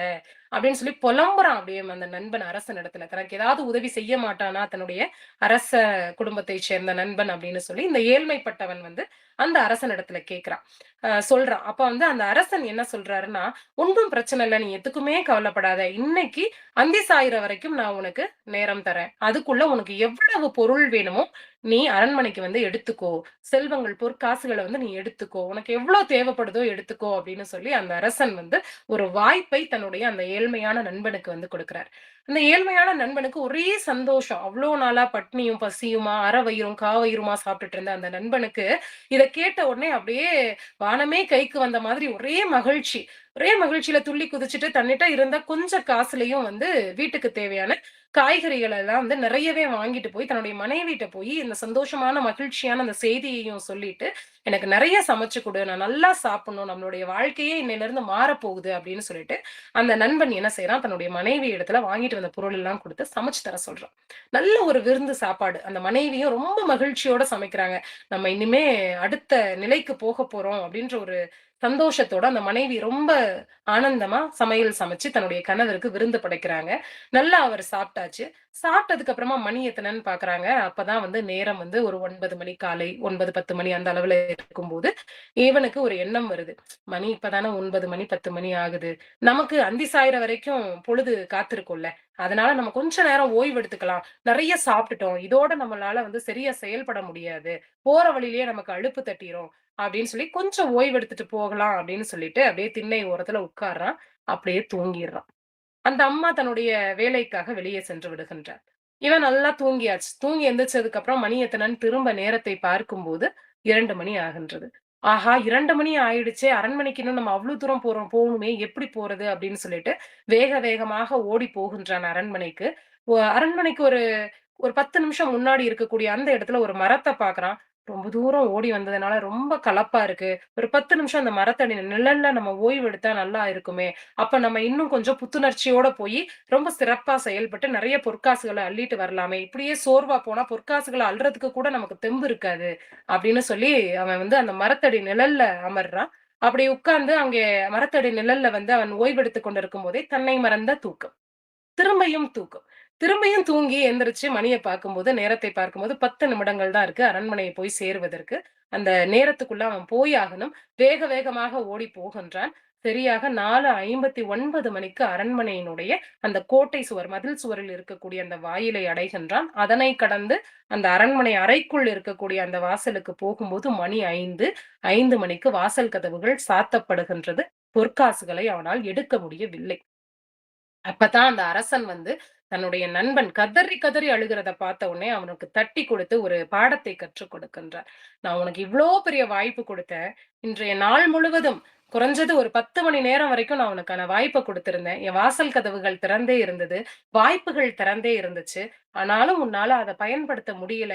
ஏன் அப்படின்னு சொன்னா, உன்னுடைய எண்ணத்தில் எப்படியாச்சும் வாழ்க்கையில நீ முன்னேறணும் அப்படின்ற உன்னுடைய அந்த எண்ணத்துல நீ உறுதியா இல்ல. உன்னுடைய புலன்களினுடைய போக்குல நீ போயிட்டுருக்க. உன்னுடைய மனம் போன போக்குல நீ போயிட்டுருக்க அப்படின்னு சொல்லி தன்னுடைய நண்பனுக்கு ஒரு ஆறுதலை சொல்லிவிட்டு, "இதனால தான் நீ எனக்கு காலையில சொன்னியே! என்ன காரணம் எனக்கு தெரியல. ஏன் என்னால வேலைக்கு போக முடியலன்னு தெரியல. ஏன் என்னால நிரந்தரமா இருக்க முடியலன்னு எனக்கு தெரியலன்னு நீ சொன்னியே! அதற்கான பதில் இங்கே உனக்கு கிடைத்திருக்கின்றது. ஒருவேளை நான் உனக்கு பொற்காச குடுத்திருந்தா கூட, அது செலவு பண்ற வரைக்கும் நீ சந்தோஷமா, மகிழ்ச்சியா வாழலாம். ஆனா அதுக்கப்புறமும் திரும்ப நீ இதே நிலையில தான் வந்து நிப்ப. ஆனா இப்போ நீ கத்துக்க வேண்டியது என்ன அப்படின்னா, உன்னுடைய ஐம்புலன்களையும் ஆற்றி அதனை அடக்கக்கூடிய அந்த தன்மையை நீ பெற்றுக்கொள்ள வேண்டும். அதுதான் உனக்கு ஒரு நிரந்தரமான ஒரு செல்வத்தை, ஒரு இன்பத்தை உனக்கு தரக்கூடியதாக இருக்கும். உன்னுடைய எண்ணத்தின் மீது ஐம்புலன்களையும் அடக்கி நீ உன் கவனத்தை செலுத்தினேனா, அது உன்னுடைய செயல்பாடுகள்ல தெளிவை கொடுக்கும். நிரந்தரமாக உன்னிடத்தில் ஒரு இடத்தில் வேலை செய்ய முடியும். உன்னுடைய எந்த முயற்சியிலும் உன்னால் வெற்றி அடைய முடியும் அப்படின்னு சொல்லி ஒரு பாடத்தை கற்றுக் கொடுத்து, இந்த பாடம் உன்னுடைய வாழ்க்கையை மாற்றும் என்று தன்னுடைய ஏழை நண்பனுக்கு அந்த அரச நண்பன் ஒரு அறிவுரையை சொல்லுகின்றான் என்று சொன்னால், அதுதான் நம்முடைய ஐயன் நமக்கு சொல்லக்கூடிய ஒரு அற்புதமான ஒரு வழிகாட்டியாக நான் நினைக்கின்றேன். ஐந்தவித்தான் ஆற்றல் அகல் விசும்பு உலார் கோமான் இந்திரனை சாலும் கரி. எவன் ஒருவன் தன்னுடைய ஐம்புலன்களையும் அடக்கி தன்னுடைய கவனத்தை ஒரே திசையில் தன்னுடைய இலக்கின் மீது செலுத்துகின்றானோ அவனால் நிச்சயமாக வெற்றி அடைய முடியும். அப்படி இல்லாத ஒருத்தன் ஒரு சாதாரணமான மனிதன் போன்றவன். இந்திரன் அப்படிங்கிறவன் தேவலோகத்தினுடைய தலைவராக அவர்களை வைத்திருந்தாலும் கூட, அந்த இந்திரனுக்கு பலம் எதுன்னு சொன்னா அவருடைய யானை தான். அந்த ஐராவதம் அப்படின்ற யானை அவரிடத்துல இல்லாத போது அவரும் சோர்வுற்று விட்டார். அப்படி இருக்கும்போது ஒரு மனிதன் ஒரு பெரிய நிலையை அடைய வேண்டும் என்று சொன்னால், அவனுக்கு முதலிலே இருக்க வேண்டியது என்ன என்று சொன்னால், தன்னுடைய ஐம்புலன்களையும் அடக்கி ஆளக்கூடிய அந்த தன்மை என்பது அவனுக்கு வேண்டும். அப்படி இல்ல அப்படின்னு சொன்னா, அந்த கவனச்சிதறல், அந்த நிலையில்லாத எண்ணம், அது எல்லாமே அவனை பல விதத்துல வந்து திசை திருப்பி, அவனுடைய இலக்கை நோக்கி அவனை பயணிக்க விடாமல் அந்த வெற்றியை தடுத்து நிறுத்தும் அப்படிங்கிறதத்தான் ஐயன் வள்ளுவர் நமக்கு மிக தெளிவாக சொல்லி இருக்கின்றார். இன்னும் ஏராளமான உதாரணங்கள் இருந்தாலும் கூட, வினைத்திட்பம் என்பது ஒருவன், மனத்திட்பம் மற்றையெல்லாம் பிற என்கின்ற ஐயன் திருவள்ளுவரினுடைய அந்த வினை திட்பமானது நமக்குள் பொருந்தி இருந்தால் நிச்சயமாக நம்முடைய வினைகளில் நாம் எடுக்கக்கூடிய செயல்களில் ஒரு பெரிய வெற்றியை நம்மால் அடைய முடியும். இலக்கை நோக்கி பாயக்கூடிய அந்த ஏவுகணைக்கு கூட இலக்கில் இருந்து வெளிவராமல் இருப்பதற்கான அந்த மென்பொருளை அவர்கள் பொருத்தி இருக்கின்றார்கள் என்று சொன்னால், அப்படிப்பட்ட ஒரு நிலையை நமக்குள் நாம் வளர்த்து கொள்ள வேண்டும். நம்முடைய வெற்றியை நாம் அடையும் வரைக்கும் நம்முடைய நிலையில் இருந்து நாம் மாறவே கூடாது. அப்படி நாம் ஒரு திடமான எண்ணத்தோடு, ஒரு எண்ண திட்பத்தோடு நம்முடைய வினைகளை செய்தோம் என்று சொன்னால், அந்த வினை திட்பம் தான் வெற்றியினுடைய ரகசியம். மத்ததெல்லாம் அதுக்கு அப்புறம் தான்ப்பா அப்படின்னு சொல்லி நம்முடைய ஐயன் வள்ளுவர் நமக்கு மிகச் சிறப்பாக வெற்றியினுடைய ரகசியங்களை அடுக்கடுக்காக இந்த அதிகாரத்திலே வழங்கி இருக்கின்றார். ஆகையினாலே சான்றோர் பெருமக்களே, இந்த வினைத்திட்பத்தின் அதிகாரத்தில் இருக்கக்கூடிய அத்துணை குறள்களும் ஒவ்வொரு ஃபார்முலா என்று சொல்லக்கூடிய வெற்றியினுடைய சூத்திரம். அதில் 3 குறள்களை மட்டும் நான் இன்று எடுத்து ஆராய்ந்து பார்த்ததிலே எனக்கு புரிந்தவற்றை என்னுடைய ஆய்வுரையாக இங்கே சமர்ப்பித்திருக்கின்றேன். சான்றோர் பெருமக்கள் அனைவரும் இதனை ஏற்றுக்கொண்டு, இதில் திருத்தங்கள் இருந்தாலோ அல்லது தவறுதல்கள் இருந்தாலோ எனக்கு திருத்தி அருளும்படி உங்கள் அனைவரிடத்திலும் பணிவோடு கேட்டுக்கொண்டு என்னுடைய ஆய்வுரையை நிறைவு செய்கின்றேன். நன்றி, வணக்கம். மிக சிறப்பானதொரு உரை அம்மா. அனுஷமா இன்றைக்கும் போல தன்னுடைய கருத்துக்களை அடுக்காக பல்வேறு வாழ்க்கை நிகழ்ச்சிகள் மட்டுமில்லாமல் இலக்கிய சான்றுகள், நடைமுறை நிகழ்வுகள் என்று ஏராளமான கருத்துக்களை முன்வைத்தார்கள். தன்னுடைய வாழ்க்கையில் அனுபவித்தவற்றையும் கண்ணதாசனுடைய வாழ்க்கையில் நடந்த நிகழ்ச்சியோடு மிக சிறப்பாக சொன்னார். இயற்கையான நிகழ்வுகள், கல்பனா சாவ்லாவினுடைய வாழ்க்கை முறை, அதே மாதிரி ஹெலன் கெல்லருடைய வாழ்க்கை நிலை என்று பல்வேறு விதமான சான்றுகளை கொண்டு கடைசியில் இந்த ராதா என்பவருடைய வாழ்க்கை என்று தான் கற்றறிந்தவற்றையிலே, அதாவது அன்றாட இதழ்களில், மாத இதழ்களிலும் வார இதழ்களிலும் தான் கற்றறிந்து தான் வாசித்து அனுபவித்த அந்த அனுபவங்களை எல்லாம் இந்த இடத்தில் கோவையாக்குகிறார். எந்த ஒரு தங்கு தடையும் இல்லாமல் உண்மையான ஒரு நிகழ்ச்சி எல்லோரையும் இருக்கின்றார்கள். ஐயன் வள்ளுவனை துணை கழித்து அவருடைய 3 குரட்பாக்களை இந்த இடத்தில் எடுத்து சொல்லி, ஒவ்வொரு குரலும் ஒவ்வொரு பார்க்கல அப்படிங்கிற மாதிரி எடுத்து சொல்லிதான் அடுத்ததாக இன்றைய நிகழ்ச்சிக்கு தலைமை உரையாற்ற வரும்படியாக நம்முடைய கந்தனையா அவர்களை அன்போடு அழைக்கின்றோம். வாருங்கள் ஐயா. அனைவருக்கும் வணக்கம்.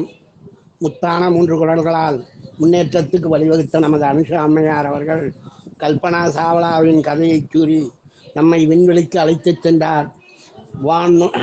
வானநூல் பயிற்சிகொள் என்று பாரதியார் கூறியதற்கிணங்க முழுவது உயர்வுள்ளல் என்ற வள்ளுவரின் வாக்கிற்கிணங்க உள்ளத்தால் உயர்ந்தால் எண்ணத்தனை மலநீட்டம் மாந்தர்தம் உள்ளத்தனையில் உயர்வு என்பதற்கிணங்க நம் மனதிலே நாம் எவ்வளவு உயர்வாக நினைக்கிறோமோ அவ்வளவு உயர்வான நிலையை நாம் அடைய முடியும். அதற்கு நாம் செய்ய வேண்டியதெல்லாம் முயற்சியை தவிர வேறு. கண்ணதாசன் நண்டு கதை கூறினார்கள். ராபர்ட் புரூஸ் சிலந்தி கதை முன்பே நீங்கள் கேட்டிருப்பீர்கள். ஆனால் கண்ணதாசன் படுத்திருந்த போது ஒரு போலீஸ்காரர் வந்து தட்டி அவரை 1 கிலோமீட்டர் நடக்க வைத்தார். அதற்காக அதே வழியில் ஜெமினி கணேசனை நடக்க வைத்து காரை ஓட்டி படத்தில் ஒரு காட்சியை எடுத்து தன் மனதின் அந்த கோபத்தை தீர்த்து கொண்டார்.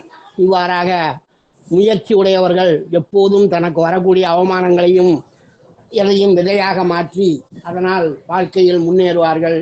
யார் என்ன சொன்னாலும் அவர்களை பற்றி கவலைப்படாமல் அவர்கள் செய்ததற்கு பதிலுக்கு பதில் செய்வது அல்ல, அவர்கள் செய்யாததை நாம் செய்வோம், யாராலும் முடியாததை நாம் முயற்சிக்கிறோம் என்ற முறையில் அப்துல் கலாம் அவர்கள் முயற்சி செய் என்றார். என்ற முறையில் அப்துல் கலாமை இழுத்து அமைத்து அம்மையார் பேசினார்கள். அப்துல் கலாம் முயற்சி செய் என்று கூறினார். முடியும் வரை முயற்சி செய்வதல்ல, உன்னால் முடியும் வரை அல்ல, அந்த காரியம் முடியும் வரை முயற்சி செய்ய வேண்டும் என்றால் அப்துல் கலாம் கூறிய 2 குறள்களையும் சுட்டி காட்டினார். மிகவும் அருமை. ஹெலன் கெல்லர் பற்றி கூறினார். பிராய்லர் எழுத்து முறை தொழுமொழி என்று தமிழிலே தெளிவாக விளக்கினார். ஊக்குவிப்பவர்கள் இல்லாததால் எவ்வளவு கெடுதல் ஏற்படுகிறது என்று கூறினார். யாரும் எப்போதும் ஊக்குவிக்க மாட்டார்கள். நாம் முயற்சி செய்யும் போது அந்த முயற்சி வீண் முயற்சி என்று சொல்வார்கள். நாம் விடாமுயற்சியோடு வெற்றி பெற்றால் அந்த முயற்சியை சிறந்த முயற்சி, நான் அன்றே சொல்லேன் அவன் முன்னுக்கு வருவான் என்று எனக்கு எப்போதோ தெரியும் என்று பாராட்டவும் செய்வார்கள். அதனால் வெற்றி ஒன்றே முக்கியம். வெற்றி பெறும் வரை நமது திட்டங்களை யாரிடமும் கூறக்கூடாது. அப்படி கூறுவதால் எந்த பலனும் இல்லை. அதுபோல் நமது கவலையினாலும் எந்த பலனும் இல்லை. நாம் கவலைப்படுவதனால் எந்த ஒரு காரியமும் மாறப்போவதில்லை, அழுதனால் ஒன்றும் இல்லை. கலங்காதிரு மனமே என்று பாடினார் கண்ணதாசன். அந்த பாடலினால் வாலி தன்னுடைய தற்கொலை எண்ணத்தை விடுத்து தானும் ஒரு கவிஞராக ஆனதாக ஒரு கதை. இப்படியாக என்ற ஒரு நூலை எடுத்து ஆங்கில நூலை கொண்டு அருமையாக ஒரு கதையை விளக்கினார்கள். அதாவது உலகத்திலேயே சிறந்த இடம் எது என்றால் சுடுகாடு, ஏனென்றால் அங்குதான் அறிஞர்கள் படுத்திருக்கிறார்கள் என்று. இந்த இடத்திலே நான் ஒன்று கூறுகிறேன். சான்றோர் என்றால் பெரியவர்கள், சிறந்தவர்கள், வாழ்கிறவர்கள். ஆன்றோர் என்றால் அகன்றவர்கள், அதாவது சான்றோராக இருந்து நம்மை விட்டு நீங்கியவர்கள் என்று பொருள். நாம் இப்போது வாழ்கிறவர்களையும் ஆன்றோர்களே, சான்றோர்களே, ஆன்றோர்களே என்று எதுகை மோனைக்காக வேண்டி சொல்லிக் கொண்டிருக்கிறோம். அவையெல்லாம் தவறு. மற்றபடியாக ஒப்பீடு, நாம் ஒப்பீடு செய்ய வேண்டியது அடுத்தவர்களோடு அல்ல, நம்மோடு நம்மை ஒப்பிட்டு கொள்ள வேண்டும். ஒரு மாணவன் தான் என்ன மதிப்பெண் பெற்றிருக்கிறான் என்று பார்க்க வேண்டும். காலாண்டு தேர்வில் 30 மதிப்பெண் பெற்று அரையாண்டு தேர்வில் 31 பெற்றால் அவன் முன்னேறுகிறான் என்று அர்த்தம். ஒருவன் காலாண்டு தேர்வில் 98 வாங்கி அரையாண்டு தேர்வில் 97 வாங்கினால் அவன் பின்னேறுகிறான் என்று புரிந்து கொள்ள வேண்டும். தன்னோடு தான் ஒப்பிட வேண்டுமே தவிர அடுத்தவர்களோடு ஒப்பிடக்கூடாது. நாம் எவ்வளவுக்கு எவ்வளவு முன்னேறுகிறோமோ அவ்வளவுக்கு எவ்வளவு நமது எதிரிகள் தானாக பின்னடங்கி விடுவார்கள். ஒரு கோட்டை சின்னதாக்க வேண்டும் என்றால் அந்த கோட்டை அழிக்க வேண்டியதில்லை, அதற்கு பக்கத்தில் ஒரு பெரிய கோடு வரைந்தால் போதும். நாம் உயர்ந்தால் போதும், மற்றவர்கள் தன்னால் தாழ்ந்து விடுவார்கள். படை செருக்கு என்பதிலே வள்ளுவர் சொல்லுவார், எந்த ஒரு மீன் ஆகப்பட்டது தூண்டில் முல்லை பார்த்து என்று. அந்த இடத்துல தூண்டில் முல்லை இரும்பை பொன் என்று குறிப்பிடுவார். இரும்பை பொன்னாக அப்போதே மாற்றி இருக்கிறார் என்று புரிந்து கொள்ளலாம். ஏனென்றால் இரும்பை தங்கமாக்கும் விஷயம் சித்தர் பாடல்களிலே நானும் படித்தேன்.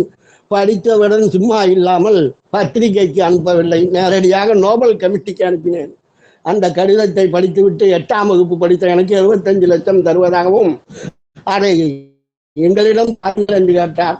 நான் ஈவில் தவறைய தங்கமாக்கக்கூடியது எதற்காக உன்னிடத்தில் கொடுத்து வாங்க வேண்டும் என்று கூறிவிட்டு விட்டேன். அப்படியாக எல்லாம் நடந்தது. காலத்தின் கட்டாயம், ஒவ்வொரு நேரத்தில் ஒவ்வொன்றும் துணிவு செயல்பட வேண்டும். அந்த துணிவு நமக்கு பெருமை தரும். பெற்றோரை குறைவிடக்கூடாது. அன்னையும் பிதாவும் முன்னறி தெய்வம் என்று சொல்லிக் கொடுக்காததன் விளைவு இப்போது இங்கு வந்து நிற்கிறது. இன்னும் எங்கு போய் நிற்கும் என்பது தெரியவில்லை. இலக்கிய ஈடுபாடு அவசியம் தேவை. அம்மையார் உடைத்தார்கள். இந்த இலக்கிய கருத்துக்களை கதைகளாகவும் பாடங்களாகவும் சொல்வதை வீடியோக்கள் படங்களாகவும் எடுத்து குழந்தைகளுக்கு அந்த வீடியோவில் போட்டு அந்த யூடியூபிலேயே காமித்தால் அவர்கள் ஓரளவு கேட்டு தெரிந்து வரும் வாய்ப்பு உண்டு. அதை செய்யலாம், நல்லதுதான். இப்படியாக பல விஷயங்களை ராதா கதை பேசினார். ராதா கதையை கேட்டிருப்பீர்கள்.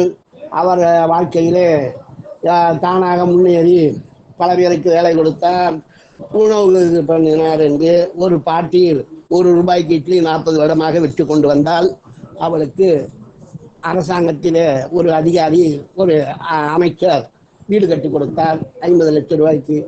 அவர் எத்தனை காலம் இருந்தாலும் அந்த பணத்தை அடைந்திருக்க முடியாது. ஆகவே நாம் நேர்மையாக அறத்தின் வழியில் செயல்பட்டால் நம்மை தேடி நிச்சயமாக இன்பம் வரும்.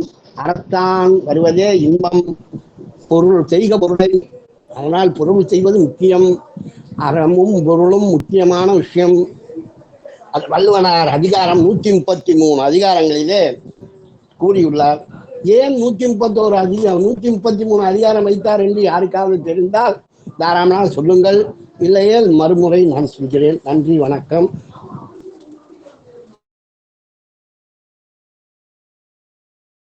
நன்றி ஐயா. மிக சிறப்பானதொரு பின்னோட்டமும் தலைமை உரையும். அடுத்ததாக நம்முடைய முனைவர் வாஞ்சனி மனோகரன் ஐயா, உங்களுடைய பின்னோட்டத்தை தாருங்கள் ஐயா.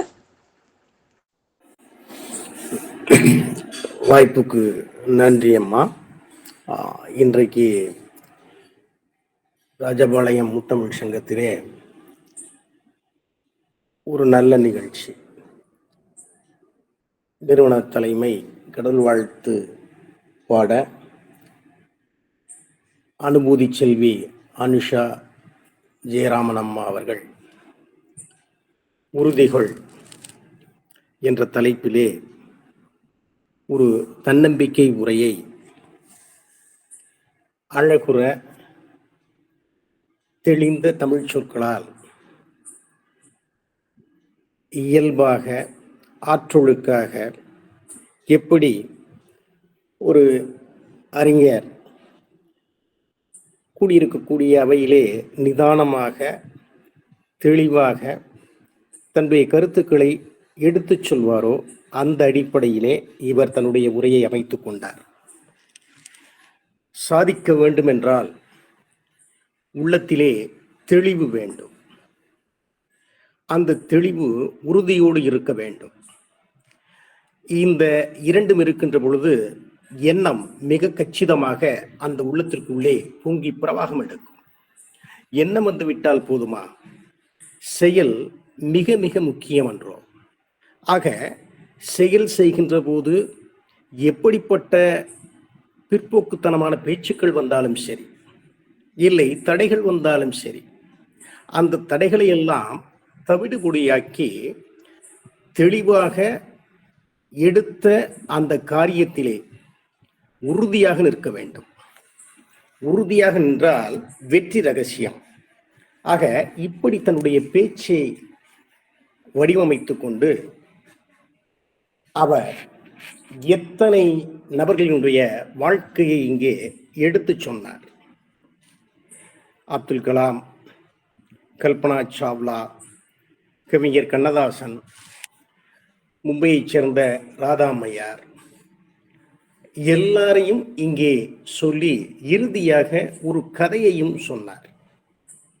அசந்து தூங்கியவனுடைய நிலை என்ன சொல்லி இடையிலே ஒரு ஆங்கில புத்தகத்தையும் அறிமுகப்படுத்தி இன்றைக்கு நம்முடைய மனம் எப்படிப்பட்ட மனமாக இருக்கிறது? பெரும்பாலும் கவனச்சிதறலை தனக்குள்ளே வைத்துக் கொண்ட மனமாக மாறிவிட்டது. பொழுதுபோக்கிலே தன்னை ஈடுபடுத்திக் கொள்ளக்கூடிய ஒரு நிலைக்கு இது வந்துவிட்டது. எதையும் ஆழமாக அழுத்தமாக ஒரே மனதோடு உட்கார்ந்து கற்கக்கூடிய கேட்கக்கூடிய அந்த நிலைக்கு இன்றைய மனங்கள் இல்லை. சிலர் விதிவிலக்காக இருக்கின்றார்கள், அநேகர் இப்படித்தான்.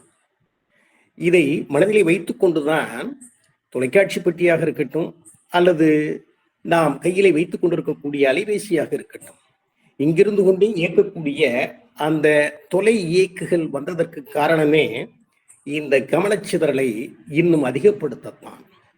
யாரும் ஒரு 10 நிமிடங்கள் கூட எதையும் கேட்பதற்கு தயாராக இல்லை. அதிகப்படியாக போனால் 2 நிமிடங்கள் தான். அப்படிப்பட்ட நபர்களுக்கு இந்த உரை என்பது கிட்டத்தட்ட அமுதும் தேனும் கலந்த உரை. இவருடைய உரையை கேட்கின்ற போது எனக்கு ஹெலன் கெல்லர் இந்த அளவிற்கு எல்லாராலும் நினைக்கப்படுகிறார் என்று சொன்னால் அவருக்கு அமைந்த ஆசிரியை, அருமையான ஆசிரியை. அந்த சல்லிவன் என்று சொல்லுவார்கள், அந்த ஆசிரியர் அவருக்கு ஒவ்வொன்றாக கற்றுக் கொடுக்கிறார். கற்றுக் கொடுத்ததை சரியாக தன்னுடைய மனதிற்குள்ளே வைத்துக் கொண்ட ஹெல்லர் பின்னால் தன்னை போன்ற நபர்கள் இன்னும் தாழ்வு மனப்பான்மையிலே அமிழ்ந்து விடாமல் தன்னை வளர்த்து கொண்டு இந்த சமுதாயத்திற்கு அவர்கள் ஒளிவிளக்காக விளங்க வேண்டும். உங்களுக்கு நாங்கள் எந்த வகையிலும் குறைந்தவர்கள் இல்லை. நீங்கள் எதை செய்கின்றீர்களோ, எப்படி செய்கின்றீர்களோ அதை போல பன்மடங்கு சிறப்பாக திறமையாக எங்களால் செய்ய முடியும் என்று இந்த உலகத்திற்கு காட்டியவர்.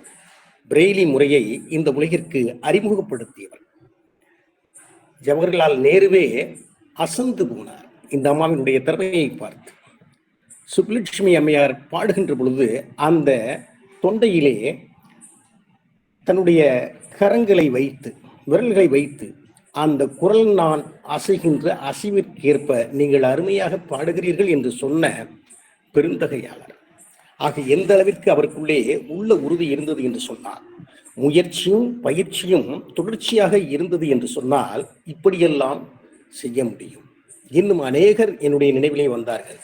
Abraham Lincoln, Mahatma Gandhi, Michael Phelps, Pennycuick, அதுபோக அன்னை தெரசா, எம்ஜி ராமச்சந்திரன், சந்திரபாபு, இவர்களெல்லாம் தாங்கள் எந்த துறையிலே ஈடுபட்டார்களோ அந்த துறையிலே வெற்றி சிறந்தவர்களாக, உலகம் நினைக்கக்கூடிய நபர்களாக, உலகம் இன்று வரை தங்களுடைய மனதிற்குள்ளே வைத்து அவர்களை ஒரு வழிகாட்டியாக எண்ணுகின்ற நிலையிலே அவர்கள் தங்களை ஆக்கிக் கொண்டார்கள் என்று சொன்னார்.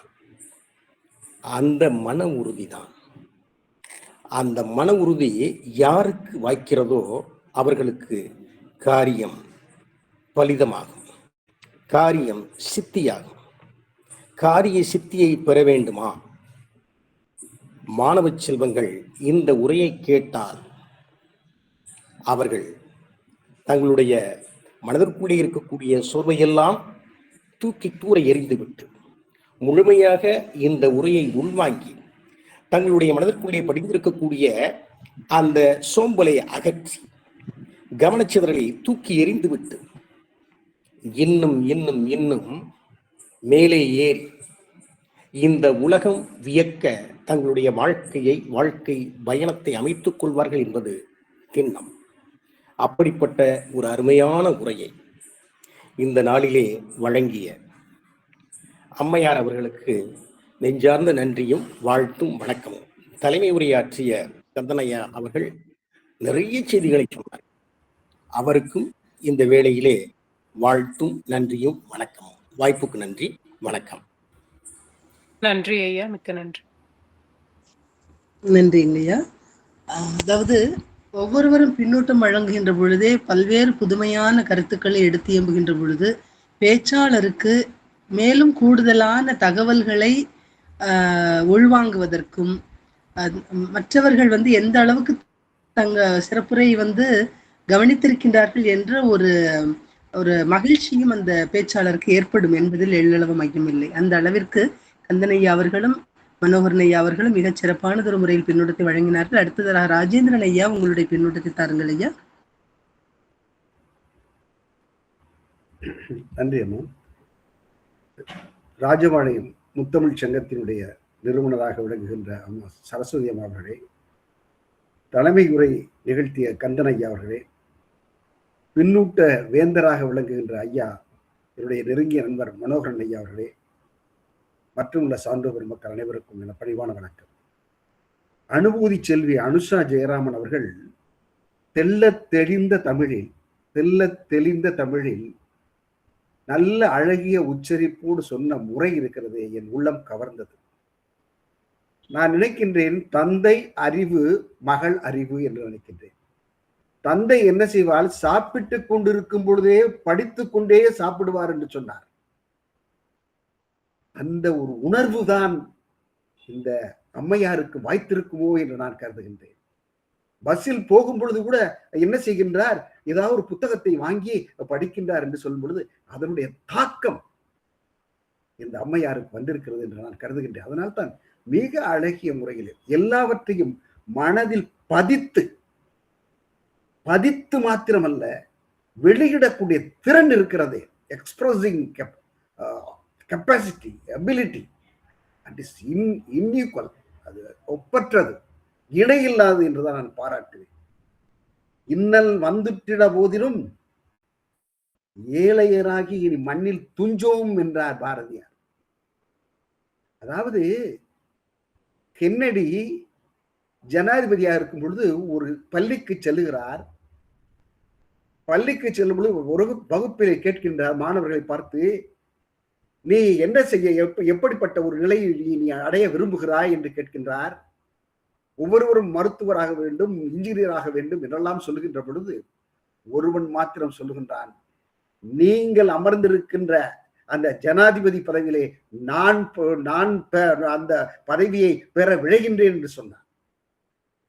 சொன்னவன் பெயர் கிளின்டன். சொன்னவாறே அவன் ஜனாதிபதி ஆனான். அதான் அழகாக சொன்னான், எண்ணியாங்கு எய்துவ எண்ணியர் திண்ணியராக பெரிய உறுதியான நெஞ்சம் வேண்டும், உறுதியான நெஞ்சம் வேண்டும். அப்துல் கலாம் பேப்பர் போட்டுக்கிட்டு இருந்தார். பேப்பர் போட்டுக்கிட்டு இருந்தவர் இத்தனைக்கும் பைலட்டாக இருக்கும் பொழுது அவர் தோல்வி அடைந்தார். பைலட்டாக நீ தகுதி இல்லை என்று ஒதுக்கப்பட்டார். ஆனால் உயர் பதவியிலே அவர் ஜனாதிபதி பதவியிலே அவர் அமர்ந்து இந்த நாடு கலாம் நாடு என்று சொல்லக்கூடிய அளவிற்கு பெருமையும் சிறப்பு பெற்றார். மிக அழகான சொற்பொழிவு ஐயா, நம்முடைய பின்னூட்ட வேந்தர் ஐயா மனோகரன் ஐயா மிக அழகாக சொன்னார். அதாவது கல்பனா சாவ்லாவை பற்றி எல்லாம் சொல்லும் பொழுதெல்லாம் விமானத்தில் ஒரு நாட்டை சின்ன கிராமத்தில் குக்கிராமத்தில் பிறந்த அந்த பெண் எப்படிப்பட்ட ஒரு நாட்டத்தோடு இருந்தது, என்ன விதை எண்ணம் நாசாவிலிருந்து அந்த விண்ணோக்கி பறந்திருக்கின்ற அந்த காட்சி எல்லாம் அந்த அம்மையார் மிக அழகுபட சொன்னார். ஐயா சொன்னார், அதாவது இது ஒரு தன் ஊட்டத்திற்கு, தன்னுடைய முன்னேற்றத்திற்கு இது ஒரு சரியான ஒரு சொற்பொழிவு என்று சொன்னார். உண்மைதான். ஒரு இலக்கு வேண்டும், ஒரு குறிக்கோள் வேண்டும் என்று சொல்லி கண்ணதாசனை பற்றி சொன்னார், ஹெலன் கெல்லரை பற்றி சொன்னார், அழகாக சொன்னார். அது மாத்திரமல்ல, நமக்குள் எண்ணம் திண்மையாக இருந்தால் தெருக்கோணல் மாத்திரமல்ல, தெருக்கோணலாக இருந்தாலும் கூட அதை அழகாக ஆடுவதற்கு இயல்பாக இருக்கும் சொன்னார்.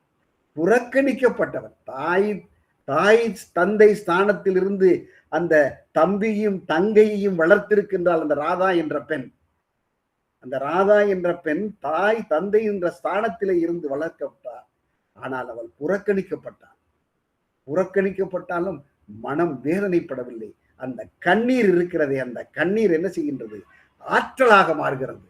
ஆற்றலாக மாறி ராதா பல பேருக்கு சோறிட்டு வருமானம் ஈட்டக்கூடிய அளவில் இருந்த அந்த காட்சியெல்லாம் அம்மையார் மிக அழகாக சொன்னார். மிக ஒரு அற்புதமான உரை. அதாவது என்றைக்குமே சோம்பலாக இருத்தல் என்பது கூடாது, மடியின்மை என்ற ஒரு அதிகாரத்தையும் வள்ளுவர் ஆக்கின்றார்.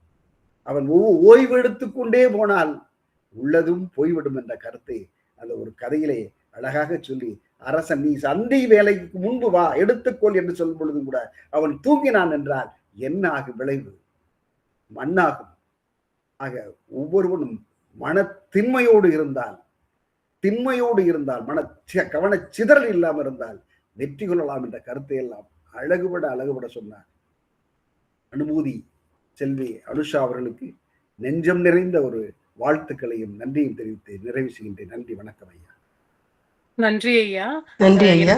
மனமார்ந்த நன்றிகள். உங்களுடைய பின்னூட்டம் என்பது எவாஞ்சலின் மனோகரன் ஐயா அவர்களினுடைய பின்னூட்டம் என்பதும் கந்தன் ஐயா அவர்களினுடைய பின்னூட்டம் என்பதும் எனக்கு மேலும் மேலும் ஊக்கம் தரக்கூடிய பின்னூட்டமாக அமைந்திருந்தது. மிக்க நன்றி ஐயா. அடுத்ததாக அசோகன் ஐயா, உங்களுடைய பின்னூட்டத்தை தாருங்கள் ஐயா. நமது இணையத்தில் இணைந்துள்ள அனைத்து அன்பர்களையும் பணிந்து வணங்கி, இன்று 124வது நாள் வெகு சிறப்பாக சென்றது. அதுவும் நமது மனதில் மனத்திட்பம், மனத்துணிவு என்பது பற்றி சகோதரி அனுஷாயா அருமையாக நமக்கு எடுத்துரைத்தார்கள். ஏற்கனவே அனுபூதி செல்வி என்று அனைவராலும் பாராட்டப்பட்டு வரும் சிறந்த ஒரு செயலுடன் நமக்கு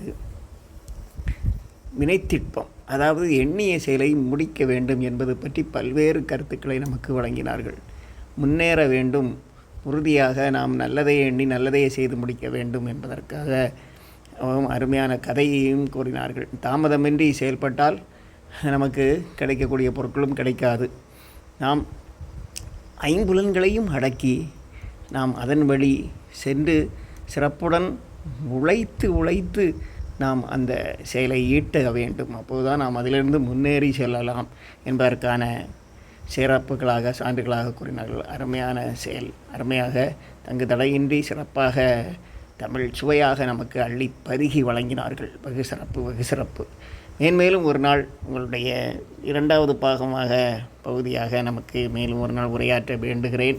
அந்த அளவிற்காக உங்களுடைய எழுச்சி மிகுந்த உரைகள் நம்மை வாழ்வில் நாம் அதை எடுத்துக்கொண்டு நாம் அதன்படி கடைப்பிடித்து நல்ல முன்னேறி நல்ல அறிவுடன் திகழ வேண்டும் என்பதற்காகவே கருத்துக்கள் அனைத்தும் சிறப்பாக அமைந்தன.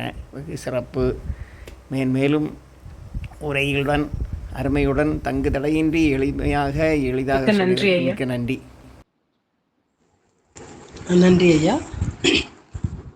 பல்வேறு விதமான கருத்துக்களை இந்த நேரத்தில் இந்த மாலை நேரத்தில் பல்வேறு கருத்துக்களை உள்வாங்குவதற்கு மிக அற்புதமான ஒரு தருணமாக அமைந்தது. எல்லோருடைய வாழ்க்கையிலும் நாம் தெரிந்து கொள்வதை காட்டிலும் இன்றைய இளைஞர்கள், சிறுவர்கள், மாணவர்கள், பள்ளியில் படிக்கின்ற மாணவர்களாக இருந்தாலும் கல்லூரி மாணவர்களாக இருந்தாலும் சரி, இன்றைக்கு எப்படி ஒருவருடைய எண்ணம் சிறப்பானதாக திண்மையானதாக இருக்க வேண்டும், எண்ணம் திண்மையாக இருந்தால்தான் செயலில் வெற்றி பெற முடியும் அப்படிங்கிற கருத்துக்களை ரொம்ப சிறப்பாக சொன்னாங்க. பின்னூட்டம் வழங்கிய அத்தனை சான்றோர் பெருமக்களும் மிக அருமையானதொரு பின்னூட்டத்தை வழங்கினார்கள். அம்மையார் அவருக்கும் மிகச் சிறப்பான ஒரு பொழிவினை நிகழ்த்தியதற்கு ராஜபாளைய முத்தமிழ் சங்கம் பாராட்டி மகிழ்கின்றது. அவருக்கும் எங்களுடைய பாராட்டுக்களை தெரிவித்துக் கொள்கின்றோம். பாராட்டுக்கள், வாழ்த்துக்கள் அம்மா. இத்தோடு இந்த நிகழ்ச்சியை இன்றைக்கு நிறைவு செய்து கொள்ளலாம்.